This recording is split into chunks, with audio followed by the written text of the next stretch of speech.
The New York Mets' last-ditch offer to Pete Alonso was reportedly between $68 and $70 million. Did they really do enough to try to keep Pete Alonso? What will the fallout be if they do move on? We're going to talk about it all on today's show.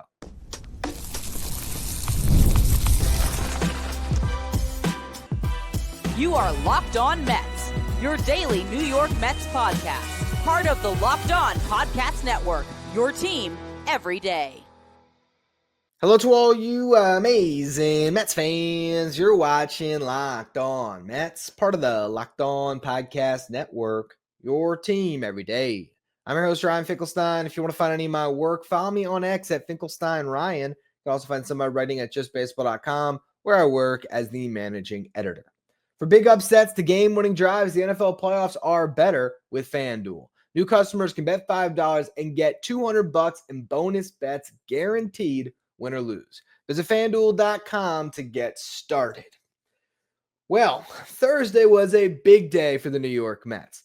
They re-signed Jesse Winker, but the big story of the day is an impending breakup with Pete Alonso. When the Winker news was announced, it was shortly thereafter reported by Andy Martino, and I talked about this on a live show right after all this news came out where I was reacting to it.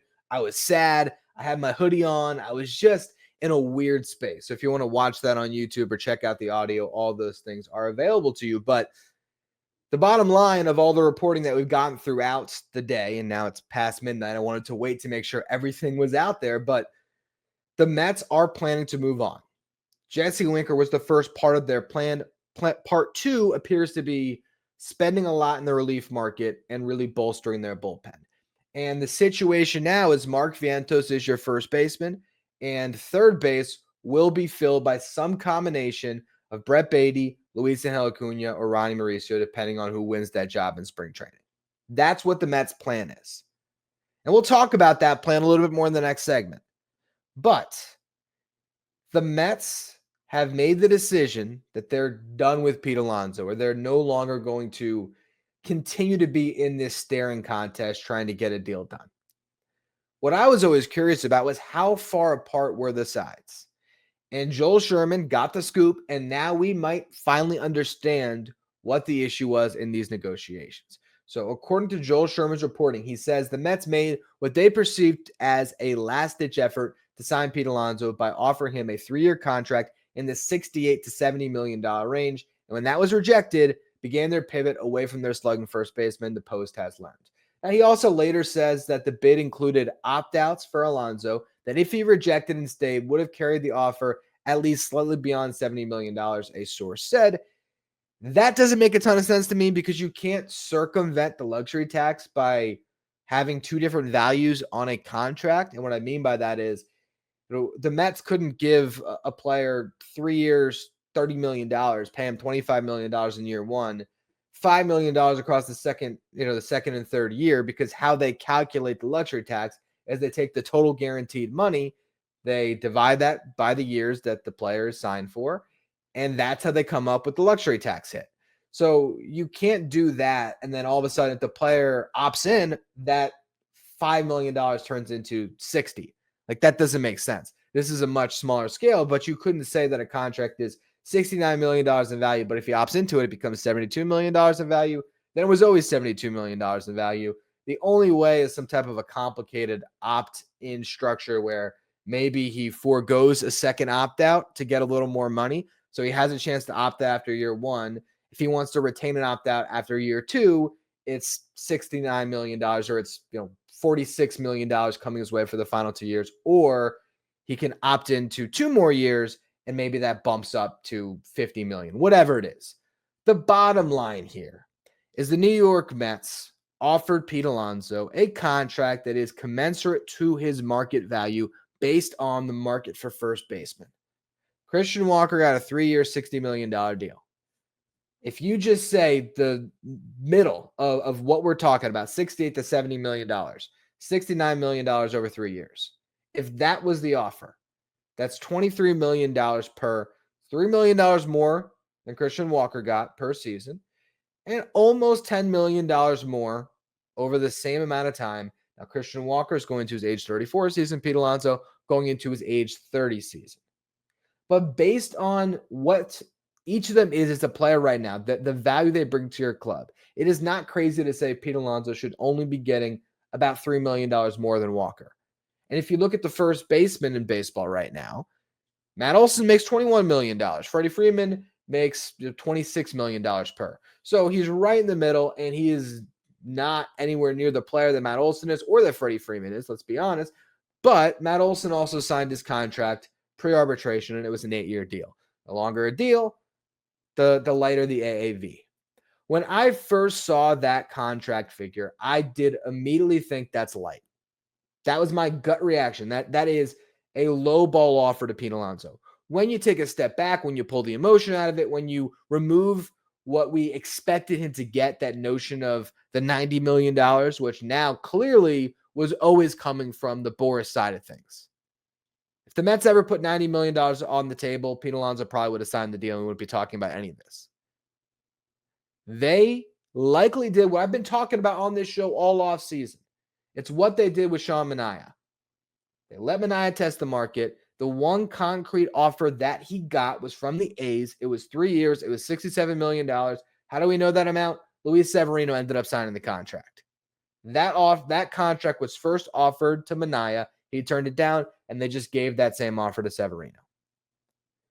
When you look at Manaea's deal, 3 years, $75 million, there was $23.25 million deferred. So the present day value of the contract ended up being right in that $66, $67 million range. He found out his market value. The Mets met it. And so they went into these negotiations with Pete Alonso aiming to do the same thing. And when the structure came out, because he didn't get any offers from any other teams, that he wanted a 3-year deal with opt-outs, they said, okay, well, here's your market value. Your market value is $23 million per season. We'll give you the opt-outs. You can test your market again if you want to. Come on back and sign. And when you look at it that way, in a vacuum, removing who Pete Alonso is to this franchise, removing the fan base and how they feel about Pete Alonso, yeah, it makes sense.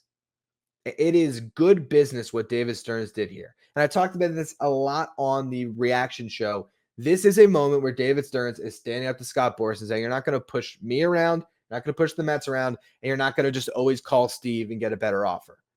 And Steve Cohen stood behind David Stearns in this and is not stepping over him to get a deal done just to appease the fan base. So all of that makes sense from a rational business perspective, and yet it still is awful for Pete and it's awful for the fans. And the optics of it are still rough when you consider what the Mets lineup looks like right now, which we'll talk about in the next segment. But also when you consider the scope of their offseason, it began with giving, well, obviously Frankie Montas and Clay Holmes, but the big news was Juan Soto, right? He comes to the Mets. It's a crazy contract. It's 15 years. It's $765 million with a clause in it that if he opts out, the Mets can opt in and he can get $805. Juan Soto is going to get $51 million per season. Pete Alonso can't even get half of that per season. That doesn't look great optically, in my opinion.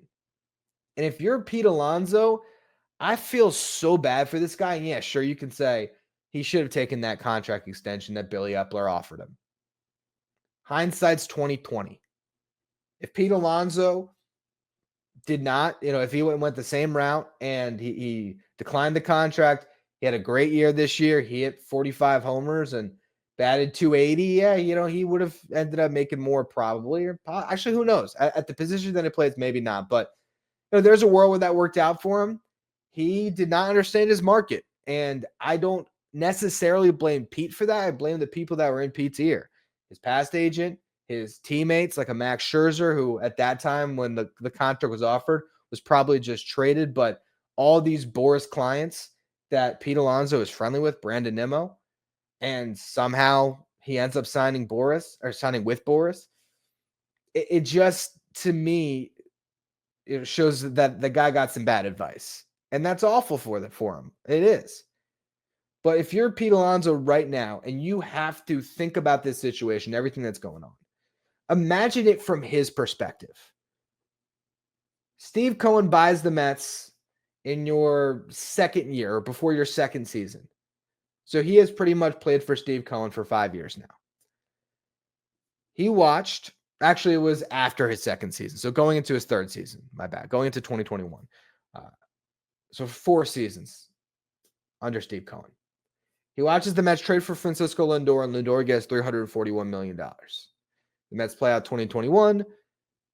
They sign Max Scherzer, $43 million per season. Sign Marte, sign Canna, the whole deal, have a great season.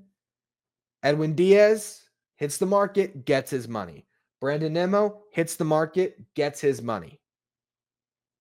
Juan Soto, outsider, gets the most absurd contract in MLB history.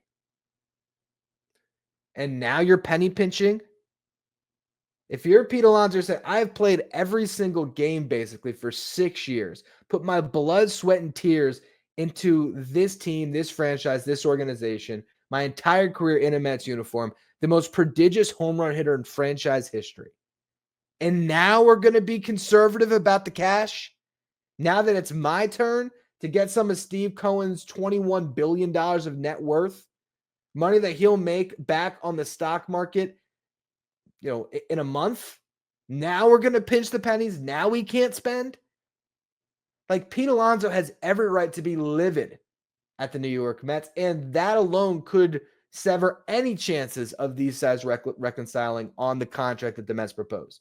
On the surface, you'd say, if Pete Alonso and Scott Boras came to their senses and went back to the Mets tomorrow and said, you know what, we will take that $69 million deal if it's still on the table, I think the Mets would probably say yes to it because it would make them a better team. I don't think they would actually turn it down. I think that David Stearns operates where every single player has a certain monetary value based on the market, based on what they believe they're worth. And they want to spend within that unless it's the extraordinary player. And so this is how the Mets are going to operate. And that's totally cool. But the problem is you finally set that line in the sand with that guy. That's where this doesn't look good on the franchise, in my opinion. And it's not that they did anything wrong from a business perspective. It just optically, in my eyes, is a bad look. Not that they should have caved to $90 million. But could you have worked with Pete a little bit and gotten something done? Could you have said, you know what, this is where we're thinking. It's $23 million per year. You want 3 years with opt-outs? We're going to give you a 4th year, and you can still keep the opt-outs. If he has a great run, he's going to opt out anyway. And yes, you might be stuck with him for an extra year. But like maybe you could have made that opt-out structure where it made sense for both sides. What I mean by that, actually, this morning before all this drama went down, I had tweeted out what I thought was a fair contract for Pete Alonso. Clearly, I was off on the value. I said 4 years, $100 million. And the way I would have structured it, $30 million in year 1, $30 million in year 2. Again, way too much of an overpay based on where the Mets value him, but just work with me for a second. And I would say 1 opt-out after the 2nd year. So you're guaranteed 2 years of Pete Alonso, and then he can opt out if he wants to. If the Mets had come to Pete Alonso and Scott Boras and said, hey, 4-year deal, opt out after year 2, maybe something does get done.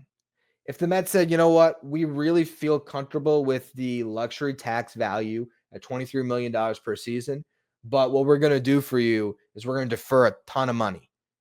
And you're going to get, $50 million deferred over a 3-year deal or something crazy. But that way he can get a bigger number. And it's just money down the line that Steve Cohen can put in an account, because that's it. You put it set it aside in an account, and he could make more money on it, whatever it is. And ultimately you get a deal done that takes care of Pete, but doesn't affect your bottom line when it comes to the luxury tax and the certain figures you're trying to hit. I think there were certain avenues the Mets could have explored if they really wanted Pete Alonso, where they could have come to some common ground. Now, they would counter and say Boras and Alonso were ridiculous and they weren't moving off their ass. And so we had to stand our ground. And again, if that's how it all went down, it makes sense. And the Mets ultimately probably made the right call. But if that is the case, I would hope that their pivot is a little bit better when it comes to their lineup than just bringing back Jesse Winker and rolling with the kids. Because if this plan B that is now being floated, this is what the Mets are intending to do, that they are just intending to spend on some relief help and they just sign Winker and that's it. To me, it's just not enough. And talking about optics, to sign the richest contract in MLB history and then all of a sudden be concerned about payroll, that dichotomy is a little bit strange to me. It felt like the Soto move was an all-in moment for this franchise. You're trying to win now in a big way. And signing Pete Alonso for a little bit more would not have affected you long-term, but it could have made a world of a difference in what the Mets lineup looks like next season. So what will that lineup be like? I'm going to talk about it in just a minute. First, though, a quick word from our sponsors.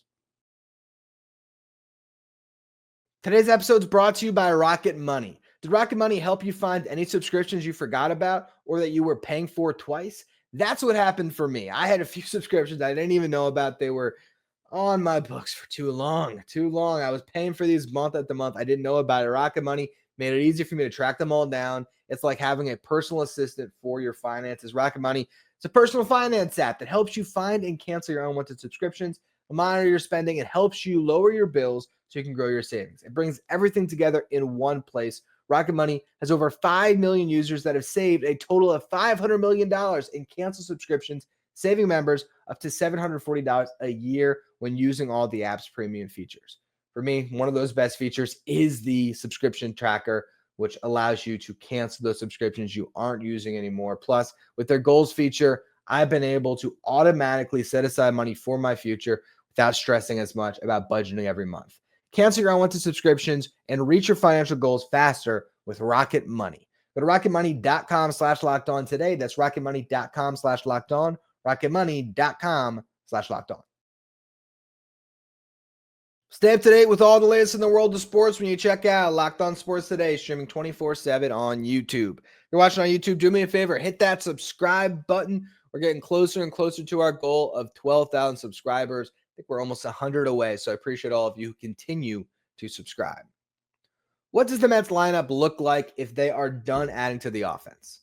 Well, first and foremost, there was a report today, or some reports, some chatter, that the Mets had tried to trade Starling Marte this offseason. They had informed him that they would look for an opportunity for him to get more playing time elsewhere, but they still saw a role for him, if not. And now it appears like that role is clear. He's going to be the right-handed complement to Jesse Winker in the DH position. And at this time, it does not seem like they will move Starling Marte.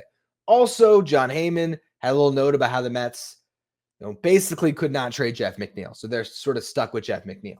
That puts you in this position where your starting lineup, if opening day was tomorrow, you got Francisco Lindor batting leadoff, playing short, Juan Soto in right field, batting second, Mark Vientos playing first, batting third, Brandon Nimmo, your cleanup hitter, in left, Jesse Winker, if it's a right-handed pitcher on the mound, he'd bat fifth, be your DH. If it was a lefty, you'd have Marte there.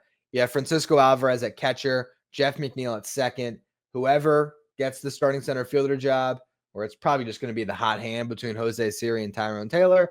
And then Brett Beatty would be your opening day third baseman, assuming he beat out Ronnie Mauricio and Luis Angel Acuna for the job. And I would say that Mauricio, there was also another report that I saw today about Mauricio still not being back to 100%, and they're not sure if he will be by spring training. I really think he's going to open the season in Syracuse. So I don't necessarily expect him to win the job. I actually think if it's not Beatty and it's not Acuna, I think the best chance of who it might be is Jared Young, the guy that Mets signed to a major league deal earlier this offseason. He does have a couple options left, so the plan likely was to have him in Syracuse, but he has a chance to win a job. He has absolutely raked in AAA the last couple of years, went over to the KBO midseason last year, put up big numbers out there in Korea. So now we'll see. We'll see if he can actually be one of these surprise signings, similar to how, Justin Turner at one point was one of these guys that latched on with the Dodgers and turned into an amazing sign. I don't imagine Jared Young becomes that for the Mets at third base, but he could be a really good player. You never know. There are teams that can find those diamonds in the rough. Maybe Jared Young is that, and who knows? Maybe he's the answer. But you look at that lineup, And I think a lot has to go right for it to be a really great team. The one thing that you have that obviously didn't have last year is Juan Soto. And we saw the way Juan Soto was able to prop up a Yankees lineup that around him really wasn't that great outside of course, his running mate, Aaron Judge, who was the MVP. But two historically great offensive players were able to have a top 5 lineup just themselves. How are the Mets going to aggregate out an Aaron Judge level of production? You need Francisco Lindor to do what he did last year, which you can't just take for granted. Lindor had, if not the best season of his career, the second best season of his career. He had 1 year in Cleveland where it was similar great numbers. I think it was 2018, if I'm not mistaken. Looking back, it was, 2018. He had a 7.8 win season. He hit 38 bombs, hit 277, 352 on base, 519 slug. This past year, 273 average, 344 on base, 500 slug, 33 homers, 29 stolen bases. And remember, he had a rough start to the year. He was even better. So you need Lindor to be pretty much the full season version of himself. So maybe slightly less than the production you were getting from June on when he was at a level that I don't know if he can really match over 6 full seasons. It's just asking a lot. Somewhere in the middle of those guys that we saw, it was kind of, it was a real struggle and then an incredible heater. Being the guy that he was on season's end, 33 home runs, 91 runs driven in, hitting 270, getting on base over a 340 clip, slugging at a 500 clip. If he can do all that again, that's a great start. And then you need Mark Vientos to be the same guy he was last year. And we can't take that for granted like it's a given. I think he will be something close to what he was last year, and you're going to get a full season out of him. So you imagine the power numbers are obviously going to be greater. The run production numbers are going to be greater. But that's not guaranteed that he's going to produce at the same clip that he did last year when now he gets his second full tour of duty going through the big leagues. The league's going to adjust to him a little bit. They might pitch him a little bit differently. You are putting a big burden on Vientos' shoulders right now without Pete Alonso. Then you need Brandon Nimmo to be better than he was last year. You need Jeff McNeil to be much better than he was last year. Can McNeil be something close to what he was in the second half? You hope so, because the Mets really need him to be that guy. Otherwise, how are you filling second base? With the same combination of guys you're trying to fill at third base, do you really think 2 of the 3 guys between Beatty, Mauricio, and Acuna is going to be above average starters this year? That's a tall ask. It really is. You need a leap from Francisco Alvarez, which I think is possible, but the Mets are certainly counting on his bat a lot more than what they got last year. They would need him to really step up. They can't have any regression from Jesse Winker and Starling Marte. I'm going to talk about those guys to close out the show. And then they need one of the kids to figure it out and be an above average hitter at third base. There's a lot that has to go right for this plan B to actually work. There really is. And the other alternatives, it does not seem like the Mets are going to sign another top bat. Now, maybe they surprise us. And I think the most likely outcome is Anthony Santander at this point. He's really struggling to find a landing spot. The Blue Jays were seen to be one of the possible destinations. Pete Alonso may take his money. Pete Alonso might end up in Toronto now. And the word on the street is Vladimir Guerrero Jr. would move to third base, and he would welcome a move to third base because he probably doesn't want to hit free agency as a first baseman. Like, he just saw what happened to Pete. He knows he's going to make more if he's the third baseman. I do have a buddy that covers the Blue Jays, and he said last year it actually didn't look that bad with Vladdy at third. So maybe that does work out for them. And they're also potentially talking about extending Vladdy. So all the talk about the Mets getting Vladdy, you can't count on that. And I also would question if the Mets weren't willing to go long-term with Pete Alonso, is David Stearns really going to have the appetite to go long-term with the first baseman? I don't know. More than 10 years for Vladdy, or even 10 years, I just don't know. But that's neither here nor there. That's not happening in 2025. Everyone is indicating that Vladdy will be in Toronto in 2025. Their president of baseball operations, Mark Shapiro, has his contract that's going to expire after this year. They're doing one last ditch effort to try to win. So it's not going to be Vladdy at first base. It's going to be Vientos. Or it could be Santander. The other options are Bregman or Profar, but those are Boris guys. Are they really going to want to deal with Boris on those other free agents? So if that's not the case, this is your team. They better go out, they better land Tanner Scott and build out a really good bullpen. And the one caveat to all this, or the one, not caveat, but the one positive benefit of this roster construction is you will get much better defense at third base. If it's Beatty, if it's Acuna, even potentially Mauricio. There's a chance Vientos can really learn first base quick and be better than Pete. And if that's the case, your infield defense is better. And so, yes, that is one side of this that does improve by not bringing back Pete, because you would have had Vientos back at third. And that is a weak situation at the corners. But the offense takes a hit without bringing back Pete Alonso. So how much can they expect from their new DH platoon? That's where we're going to close the show. First, though, a quick word from our sponsors. Today's episode is brought to you by FanDuel. From big upsets to game-winning drives, the NFL playoffs are better with FanDuel.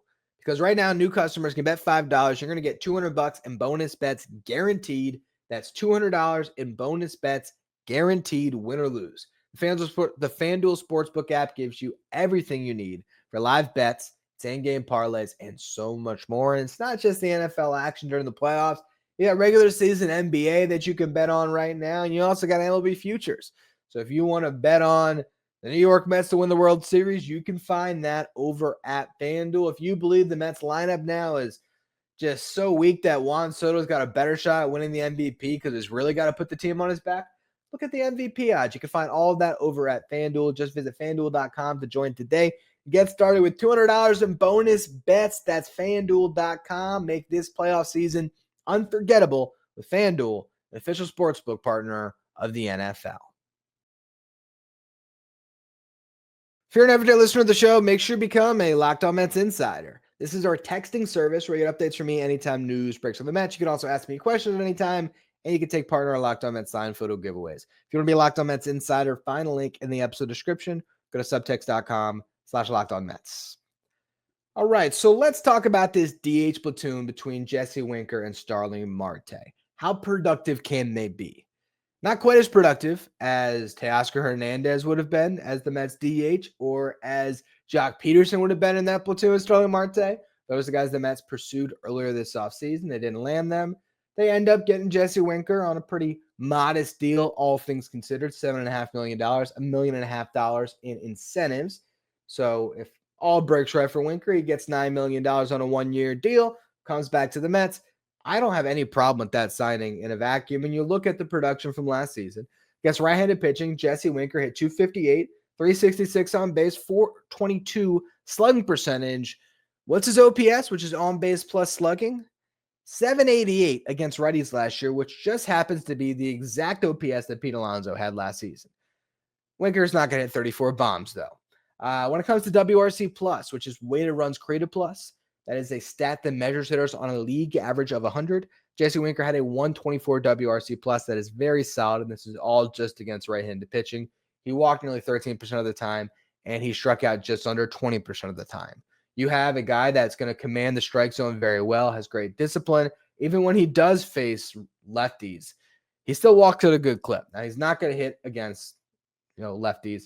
He had a 674 OPS against them last year. Got on base at a 337 clip, which isn't bad, but very little slug. Identical slug to his on-base percentage. You want him to just face righties, and he's really good at that. And he had 13 of his 14 home runs against right-handed pitching last year. 49 of his 58 RBIs came against righties as well. So it's a very good bat very good is probably a stretch. It's a solid bat, great plate discipline, limited power. But Jesse Winker is going to move the lineup along. He is good in that clubhouse. He loved being in New York. All of that is fine and well. And Starling Marte does crush lefties. Last year against left-handed pitching, he hit .310, got on base at a .384 clip, slugged at a .460 clip, had an .844 OPS, 141 WRC plus. Against righties, .659 OPS, 87 WRC plus. There's a lot of players that move into this stage of their career, and they can hang on for a while doing this, where they're just lefty mashers. As they age, they don't see same side pitching as well, but when it comes to facing those lefties, they can still rake. Starling Marte can be that guy. Now, he doesn't have a lot of power. Actually, 5 of his 7 home runs last year came against righties. Only 2 of them came against lefties. And also, funny enough, 28 of his 40 RBIs came against righties as well. But Starling Marte in this role, just facing lefties, that would hopefully keep him healthy.